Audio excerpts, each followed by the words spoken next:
찬양의 가사처럼 우리 가운데 주의 평화가 넘쳐나기를 주의 이름으로 바랍니다. 이 시간은 하나님의 지혜를 구합시다라는 제목으로 우리가 말씀을 잠깐 나누고자 합니다.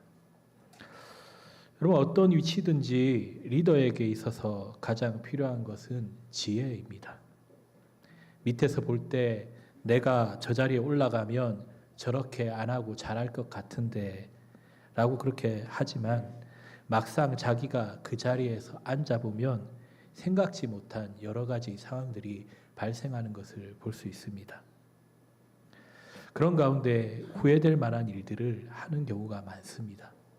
하지 말아야 하는 말들을 해버리는 것, 또 긴급한 상황 가운데 어쩔 수 없이 허락한 일이 잘못돼 버리는 것, 또 믿을 수 없는 사람의 말이지만 너무 그럴듯하게 들려서 믿었다가 고생한 것 등 후회할 만한 일들이 참 많이 나타납니다.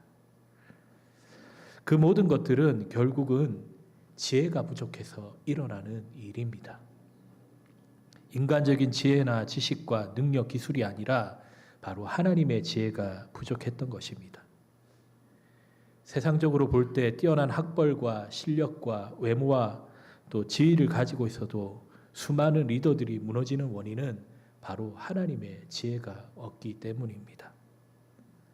그런 면에서 오늘 이 하나님의 지혜를 구한 이 솔로몬의 이야기가 정말 중요합니다. 오늘 이 본문의 이야기를 살펴보면서 우리 또한 어떻게 할 것인가 살펴볼 수 있는 그런 시간들이 되기를 주의 이름으로 바랍니다. 첫 번째로 솔로몬에게 있어서 정치적 안정이라는 유혹이 찾아왔습니다. 솔로몬은 다윗의 죽음 이후에 적대 세력을 제거함으로써 내부적으로 안정적인 통치 기반을 이루게 되었습니다. 그래서 이제 대외적인 안정을 이루려고 합니다. 그래서 그가 한 일이 무엇입니까? 본문의 1절의 말씀입니다. 솔로몬이 애굽의 왕 바로와 더불어 혼인관계를 맺어 그의 딸을 맞이하고 다윗성에 데려다가 두고 자기의 왕궁과 여호와의 성전과 예루살렘 주위의 성의 공사가 끝나기를 기다리니라. 솔로몬은 애굽의 왕 바로의 딸과 결혼을 했습니다. 우리가 그냥 봐도 정략적인 결혼입니다. 이집트 공주와 결혼했다는 표현보다 바로와 혼인관계를 맺었다라고 말씀하고 있기 때문입니다. 옛날부터 강대국이던 이 애굽은 정치적인 동맹을 위해서 공주나 왕자들을 다른 곳에 보내지 않았습니다. 그런데도 솔로몬과는 그렇게 했다라는 것은 당시 애굽이 쇠퇴기에 들었던 반면에 솔로몬의 통치 아래에 이스라엘은 고대 근동의 신흥 강국으로 올라가고 있었다는 것을 보여줍니다. 그래서 솔로몬은 전통적인 강대국인 이집트와 정략 결혼을 통해서 든든한 외교적인 배경을 가지려고 했던 것입니다. 그러나 하나님의 사람 이 솔로몬에게 이 일은 정말 잘못된 결정입니다. 정략 결혼이라는 것은 하나님을 모르는 사람들이나 하는 것이죠. 또 이스라엘이 가나안 땅에 들어갈 때부터 하나님은 이방인과의 통혼을 철저하게 금하셨습니다. 왜 그럴까요? 그것은 인종 차별의 차원이 아니라 이방 민족과 결혼하여 그들의 음란한 문화와 우상 숭배에 물들지 않게 하려는 목적이었습니다. 그뿐만이 아니라 나라의 안정을 위해 이스라엘이 하나님의 힘이 아닌 강력한 이웃 나라와의 군사적 동맹을 의지했다는 그 자체가 잘못된 것이었습니다. 솔로몬 통치 말기에 수많은 정략 결혼이 시작이 된 이 혼인이 결국 시작이 좋았던 그의 리더십을 병들게 하고 온 나라가 깨어지는 원인을 제공하고 말았습니다. 그런데 이집트 공주와의 혼인이 언제 일어난 것인지를 우리가 기억해야 합니다. 그것은 기도를 통해 하나님의 지혜를 받기 전에 저질러진 일입니다. 처음에 왕이 되고 나서 아도니아의 반역을 진압을 하고 대적들을 제거하고 보니 젊은 왕으로서 솔로몬은 불안감을 느꼈을 것이 분명합니다. 그래서 자신도 모르게 인간적인 보호수단을 갖고 싶었던 것입니다. 바로 그것이 패착이었습니다. 하나님을 믿는 사람도 불안하고 겁이 날 때가 있고 인간적인 생각으로 움직일 때도 있습니다. 지금 솔로몬이 그러합니다. 실수의 자리에 선 것입니다. 이 실수가 솔로몬의 후기에 올무가 되었습니다. 하지만 이러한 실수에도 불구하고 솔로몬이 하나님의 마음을 기쁘시게 시원하게 한 것도 있습니다. 두 번째로 우리가 살펴볼 것이 솔로몬의 헌신과 예배입니다. 실수 가운데서도 솔로몬은 하나님을 향한 사랑을 가지고 있었습니다. 그 사랑이 두 가지로 나타납니다. 본문의 2절과 4절 말씀입니다. 그때까지 여호와의 이름을 위하여 성전을 아직 건축하지 아니하였으므로 백성들이 산당에서 제사하며 솔로몬이 여호와를 사랑하고 그의 아버지 법도를 행하였으나 산당에서 제사하며 분향하더라. 이에 왕이 제사하러 기브온에 가니 거기는 산당이 큼이라. 솔로몬이 그 제단에 1,000번제를 드렸더니. 솔로몬은 먼저 다윗의 법도를 따라 행했습니다. 여기서 다윗의 법도는 하나님께 순종하는 삶으로서 솔로몬은 다윗이 따랐던 하나님의 법을 그대로 실천하며 살았다라는 말입니다. 그런 하나님께 대한 사랑이 하나님의 말씀에 대한 순종으로 나타나야 함을 알았고 그 말씀대로 순종하는 삶을 살았던 것입니다. 두 번째로 솔로몬이 하나님을 기쁘시게 한 것은 기브온에서 1,000번째 예물을 드린 것입니다. 사실 산당에서 예배는 옳은 일이 아니었지만 성전이 없었던 그때에는 거기서나마 예배 드리는 것이 최선이었습니다. 솔로몬도 백성들과 함께 산당에서 하나님께 제사를 드렸는데 기브온 산당에서 드렸습니다. 기브온의 산당이 가장 유명하고 가장 컸기 때문입니다. 솔로몬은 그에게 베푸신 하나님의 은혜에 감사하는 표시로서 거기서 소위 1,000번제를 드렸습니다. 솔로몬이 드린 이 제사는 복을 받기 위해 드린 제사가 아니라 이미 은혜와 복 받은 자로서 감사하는 마음으로 자원하여 하나님 앞에 드리는 제사였습니다. 또한 앞에 자신이 실수한 애굽 여인과의 결혼을 가지고도 회개하는 마음으로 드리는 제사였습니다. 또한 이 제사는 5가지 제사 종류 가운데 번제였습니다. 번제가 어떤 제사입니까? 짐승을 직접 죽이고 그 짐승의 사지를 직접 다 손으로 갈라내야 합니다. 그 양과 소를 죽일 때마다 그 마음이 어떠한 마음이 들었겠습니까?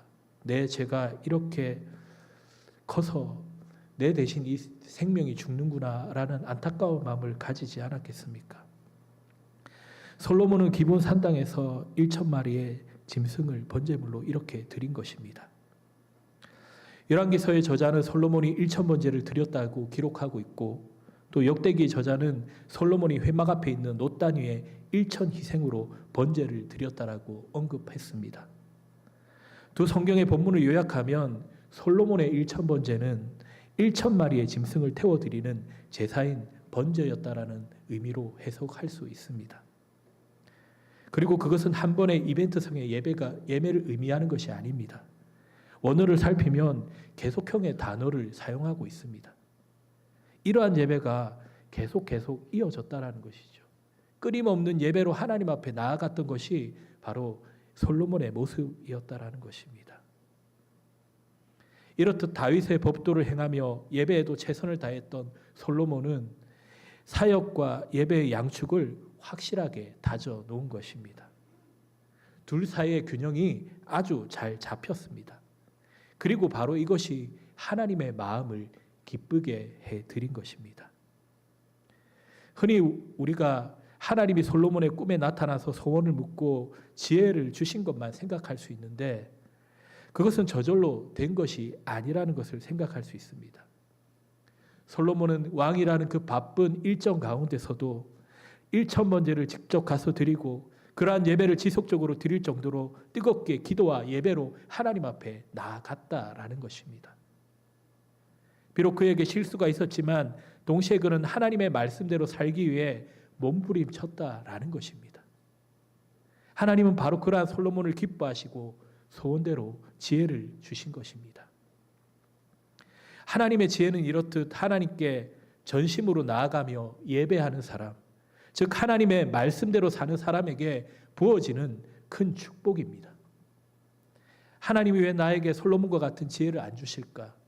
왜 나는 그처럼 부유하게 안 해주실까? 질문하기 전에 내가 먼저 솔로몬처럼 하나님을 향해 전적인 헌신과 희생으로 예배하고 나아가고 있는지, 또 하나님의 말씀대로 내가 전적으로 살아가고 있는지를 점검해야 할 것입니다. 그렇게 한다면 분명히 우리가 구하는 대로 하나님께서 부어주실 것입니다. 그렇게 예배와 말씀에 헌신하며 나아간 솔로몬에게 하나님께서 나타나셔서 말씀하십니다. 5절의 말씀입니다. 기본에서 밤에 여호와께서 솔로몬의 꿈에 나타나시니라. 하나님이 이르시되 내가 내게 무엇을 줄꼬 너는 구하라. 흔히들 우리가 꿈을 꾸면 꿈에 용이나 호랑이만 나타나도, 아니면 돼지만 나타나도 예사 꿈이 아니라고 하지 않습니까? 그런데 하나님께서 직접 나타나셨으니 이것은 정말 대단한 꿈이 아닐 수 없습니다. 게다가 하나님께서 말씀하십니다. 내가 내게 무엇을 줄꼬 너는 구하라. 즉 구하면 주시겠다라는 것입니다. 완전히 백지수표를 우리에게 주신다라는 것이죠. 우리들은 이렇게 고백할 수 있습니다. 솔로몬처럼 나도 그랬으면. 이렇게 부러워하기 전에 하나님이 이런 응답을 아무에게나 하시는 것이 아니라는 사실을 먼저 기억해야 할 것입니다. 하나님은 솔로몬의 아버지 다윗 때부터 그의 믿음의 집안에 깊은 사랑을 품으셨습니다. 그리고 그의 아들 솔로몬이 왕위에 오르자마자 최선을 다해 하나님의 말씀을 지키며 지극한 정성으로 예배하는 것을 보셨습니다. 그래서 일천번제로 표현된 그의 놀라운 헌신과 희생을 하나님께서 기쁘게 받으셨습니다. 이제 무엇을 원하는지 물으신 것은 솔로몬과 그가 다스리는 이스라엘에게 더 큰 복을 부어주시겠다라는 것입니다. 요한복음 15장 7절에 너희가 내 안에 거하고 내 말이 너희 안에 거하면 무엇이든지 원하는 대로 구하라 그리하면 이루리라라고 말씀합니다. 예수님의 이 말씀을 보면 원하는 것을 구할 때 이루어지는 조건은 너희가 내 안에 거하고 내 말이 너희 안에 거하면입니다. 그런데 하나님이 솔로몬에게 그렇게 말씀하셨다는 것은 그 조건이 충족되었다라는 것입니다. 즉 솔로몬이 하나님 안에 거하고 하나님의 말씀이 솔로몬 안에 거했다라는 것입니다. 다시 말해 솔로몬은 하나님과 영적으로 깊은 교제 가운데 있었고 그 교제는 이로에 머물거나 말로만 하는 것이 아니라 몸으로 움직이고 엄청난 물질적 대가를 지불하는 헌신을 통해서 이루어진 것입니다. 또한 그는 다윗에게 주신 하나님의 말씀대로 실천하며 살고 있었습니다. 그러한 영적인 삶이 있었기 때문에 하나님께서 소원을 말하라라고 말씀하고 계신 것입니다. 우리가 세 번째로 살펴볼 것은 솔로몬의 대답입니다.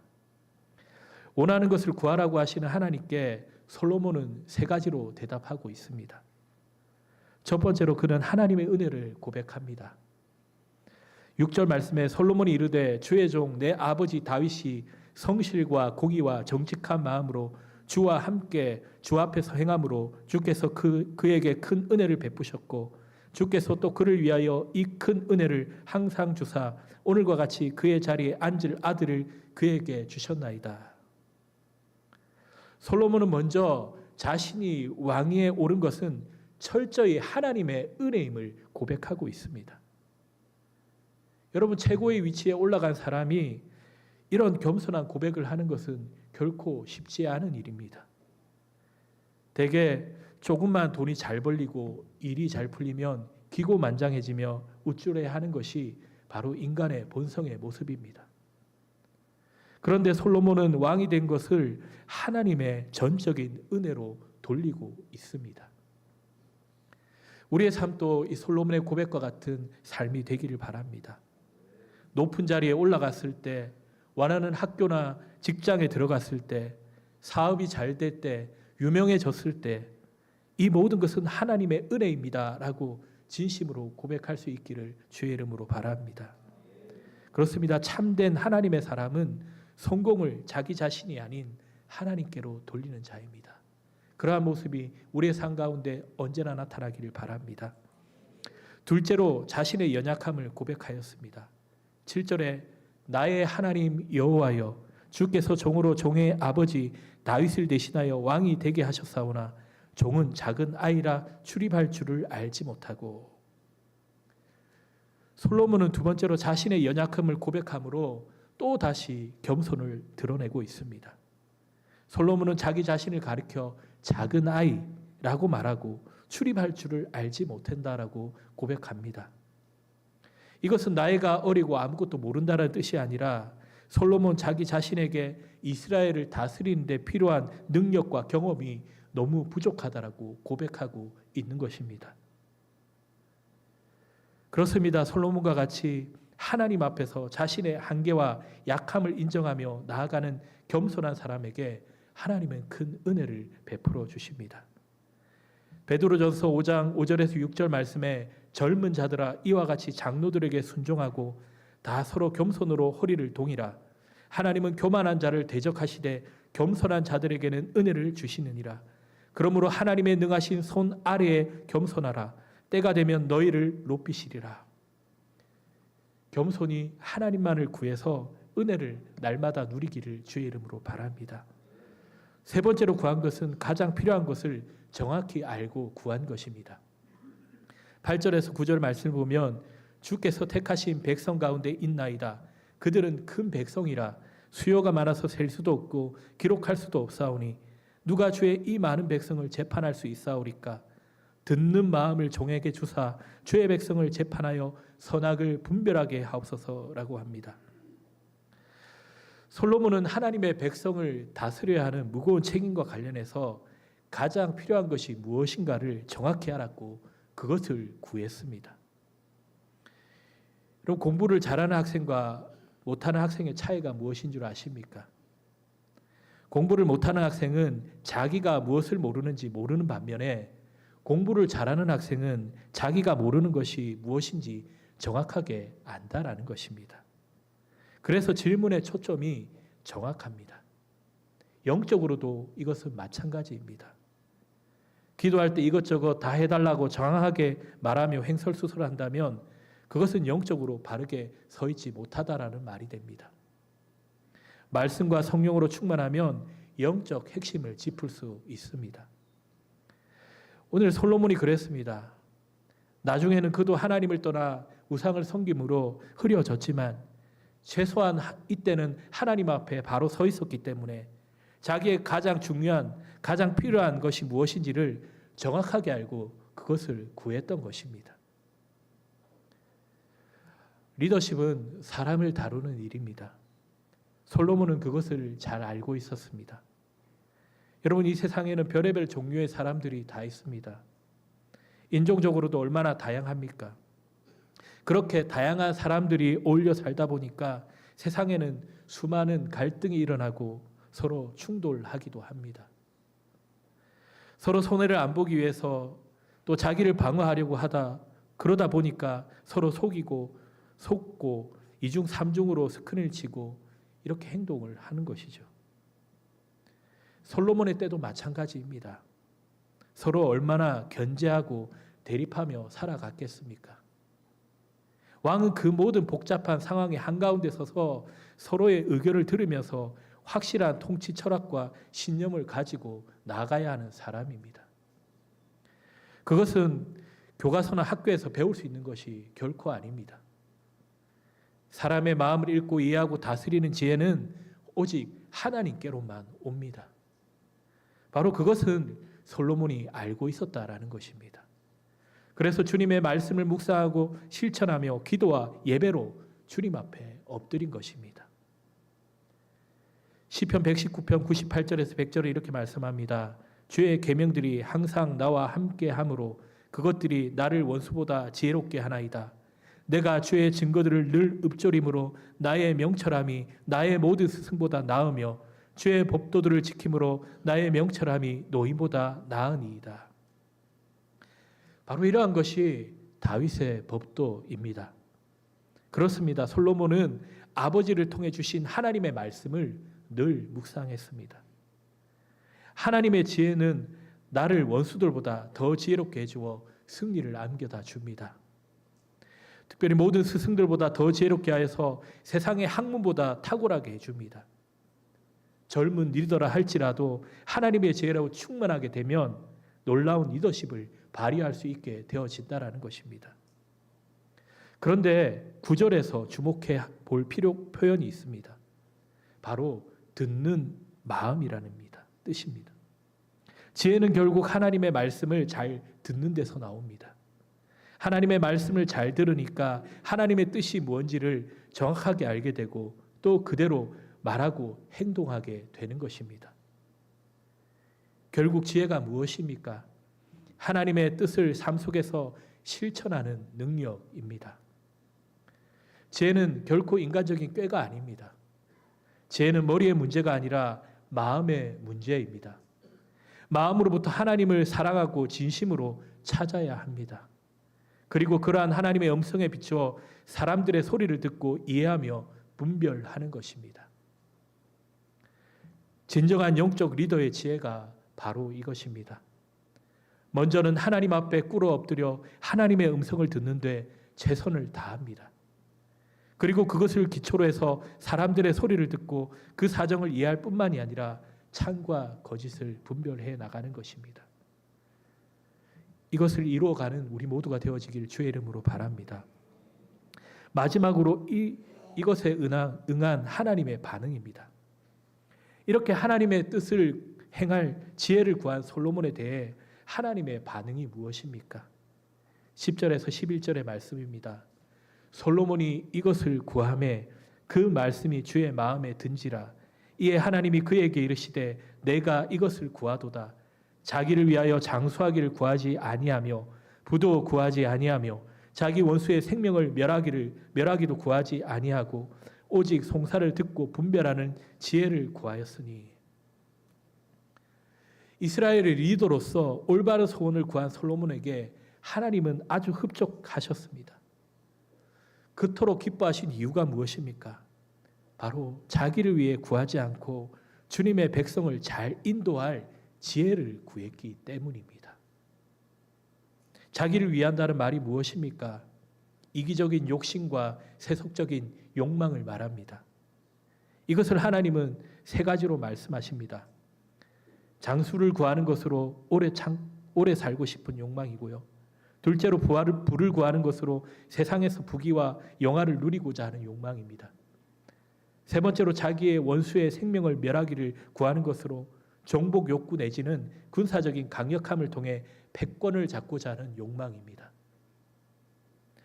이러한 소원들은 세상의 왕들과 일반 사람들도 다 원하는 것들이고 그들이 행복 조건이라고 여기는 것들입니다.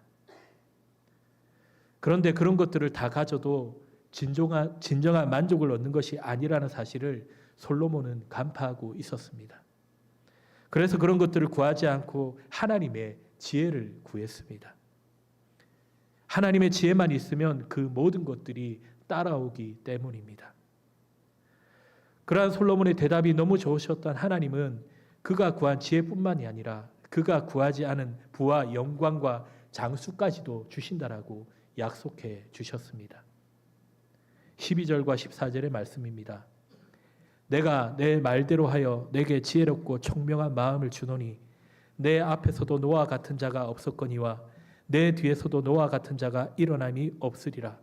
내가 구하지 아니한 부귀와 영광도 내게 주노니 내 평생의 왕들 중에 너와 같은 자가 없을 것이라. 내가 만일 내 아버지 다윗이 행함같이 내 길로 행하며 내 법도와 명령을 지키면 내가 또 내 날을 길게 하리라. 이 말씀에 대해서 솔로몬이 어떻게 반응하시는지를 들어보십시오. 15절의 말씀입니다. 솔로몬이 깨어보니 꿈이더라. 이에 예루살렘에 이르러 여호와의 언약궤 앞에 서서 번제와 감사의 제물을 드리고 모든 신하들을 위하여 잔치하였더라. 여러분, 이렇게 솔로몬이 예쁜 짓을 하는데 하나님께서 복을 주시지 않겠습니까? 우리들도 좀 이렇게 하나님께서 복을 마구 부어주고 싶을 정도로 하는 짓마다 예쁜 하나님의 자녀들이 되기를 바랍니다. 그런데 여러분, 우리의 기도의 제목들을 점검해 보기를 원합니다. 우리는 주로 어떤 것을 구하고 있습니까? 장수나 건강을 구합니까? 그 자체가 나쁜 것은 아닙니다. 그러나 건강하고 오래 살면서 무엇을 할지가 우리 가운데 있어야 합니다. 부를 구하십니까? 부자가 되어서 무엇을 할지가 있어야 합니다. 돈이 많아져서 인생이 망가지는 사람들이 얼마나 많습니까? 차라리 돈이 없었으면, 성공하지 못했으면 겸손히 살았을 텐데, 돈을 많이 벌고 성공하니까 하나님을 멀리하게 되는 사람들도 참 많습니다. 또 원수의 생명 멸하기를 구합니까? 즉 남들보다 우위에 서 있기를 원하십니까? 남들 위에 있어서 무엇을 하려고 하십니까? 섬기는데 인생의 목적을 두어야 합니다. 무엇보다 하나님을 위한 마음을 제대로 가지고 있는 것이 우리 가운데 필요합니다. 하나님의 뜻대로 살겠다라는 결심만 제대로 하면 됩니다. 하나님의 뜻대로 살기 위한 지혜를 구하며 사는 것입니다. 그러면 내 욕심을 따라 내 것을 챙기고 손해 안 보려고 했던 그런 때보다 훨씬 더 엄청난 하나님의 축복을 하나님께서 덤으로 부어주실 것입니다. 그렇습니다. 덤이 우리 눈에는 더 좋게 보일 때도 있습니다. 하지만 더 귀한 것을 하나님께 주시고 덤으로 부어주신다는 사실을 기억하시길 원합니다. 때로는 다른 사람들이 나를 인정해 주지 않아서 서운하거나 화날 때가 있습니까? 나를 좀 더 인정하라고 애쓸 필요가 없습니다. 하나님의 지혜를 받으면 됩니다.